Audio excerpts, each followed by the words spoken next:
নমস্কার বন্ধুরা, সামনেই আসছে পবিত্র মহাশিবরাত্রি। ফাল্গুন মাসের কৃষ্ণপক্ষের চতুর্দশী তিথিতে দেবাদিদেব মহাদেবের আরাধনায় মেতে ওঠে ভক্তকুল। পৌরাণিক মতে এই পুণ্য তিথিতে এই শিব ও পার্বতীর বিবাহ হয়েছিল।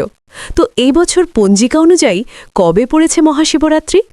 4 প্রহরে শিবের পূজা করলে 4 প্রহরের সঠিক সময় ঠিক কখন হবে?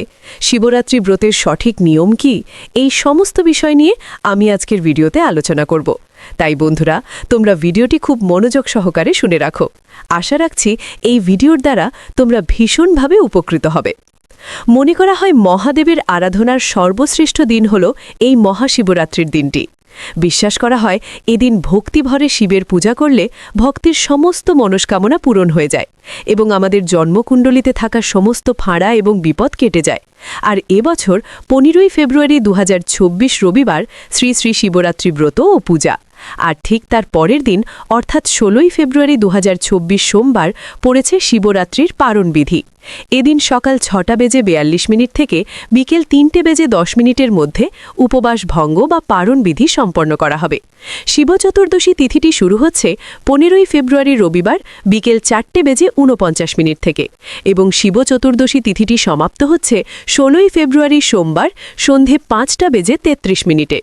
তো এবার বলে বন্ধুরা, মহাশিবরাত্রির 4 প্রহরের পূজার সঠিক সময় ঠিক কখন হতে চলেছে? শাস্ত্রে বলা আছে যে মহাশিবরাত্রির রাত্রিটি 4টি প্রহরে বিভক্ত। শিব ভক্তরা এদিন সারাদিন উপবাস থেকে সন্ধ্যায় প্রথম প্রহরেই অনেকে পূজা করে নেন।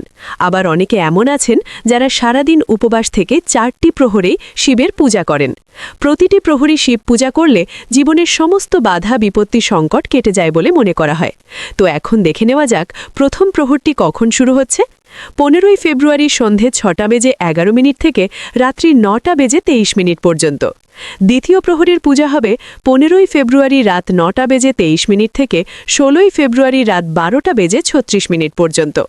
তৃতীয় প্রহরটি শুরু হচ্ছে 16ই ফেব্রুয়ারি রাত 12:36 থেকে ভোর 3:47 পর্যন্ত এবং চতুর্থ প্রহরটি শুরু হচ্ছে 16ই ফেব্রুয়ারি ভোর 3:47 থেকে সকাল 6:59 পর্যন্ত।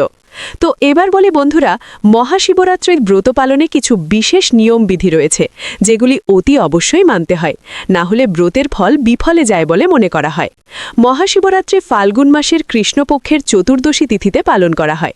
বিশ্বাস করা হয় যে বা যারা এই পবিত্র দিনে মহাদেবের ব্রত রেখে সন্ধ্যায় দেবাদিদেব মহাদেবের মাথায় জল ঢালে তার সমস্ত পাপ মোচন হয়ে যায় এবং সংসার ও মনে সুখ অনুভূতি হয়, সমৃদ্ধি লাভ হয়।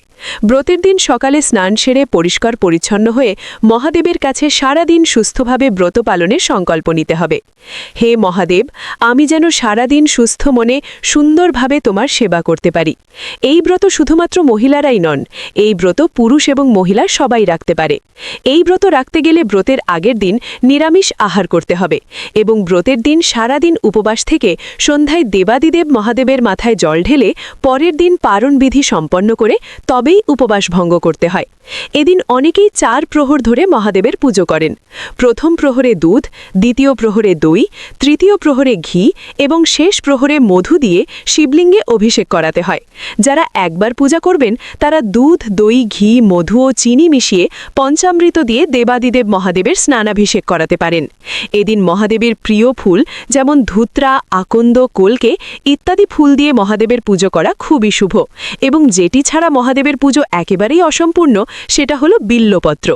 এদিন 5টি, 7টি অথবা 11টি নিখুঁত বেলপাতা মহাদেবকে নিবেদন করা খুবই শুভ। আর প্রত্যেকটি বেলপাতা চড়ানোর সময় নিজের মনোবাসনা মনে মনে শ্রবণ করতে করতে বেলপাতা চড়ালে খুবই ভালো ফল পাওয়া যায়। সবশেষে দেবাদিদেব মহাদেবকে পঞ্চশস্য ও অখণ্ড আতপ চাল নিবেদন করতে হবে। এদিন পুজোর পর 108 বার মহামৃত্যুঞ্জয় মন্ত্র জাপ করতে পারলে তা অত্যন্ত শুভ ফল হয়।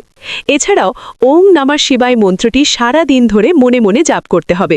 স্বামী স্ত্রীর সুসম্পর্ক বজায় রাখতে এদিন বাড়ির নিকটবর্তী কোনো শিব মন্দিরে চন্দন অর্পণ করতে পারলে খুব ভালো ফল পাওয়া যায়।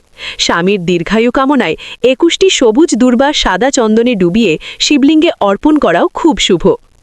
বন্ধুরা, এই ছিল মহাশিবরাত্রি নিয়ে আজকের বিশেষ আলোচনা। ভিডিওটি ভালো লাগলে লাইক এবং শেয়ার করতে ভুলবেন না। যারা নতুন দেখছেন তারা অবশ্যই চ্যানেলটি সাবস্ক্রাইব করে পাশে থাকবেন। আপনাদের মনে কোনো প্রশ্ন থাকলে কমেন্টে জানান। বন্ধুরা, অনেকেই সময় নিয়ে কনফিউশনে থাকেন, তাই আপনাদের সুবিধার জন্য 4 প্রহরের পূজার সঠিক সময়সূচি আমি কমেন্ট বক্সে সময়সহ লিখে দিয়েছি। ভিডিও দেখার পর একবার কমেন্টটা অবশ্যই দেখে নেবেন, তাহলে পুজোর সময় নিয়ে কোনো ভুল হবে না। সকলে ভালো থাকুন, সুস্থ থাকুন। জয় শিব শম্ভু।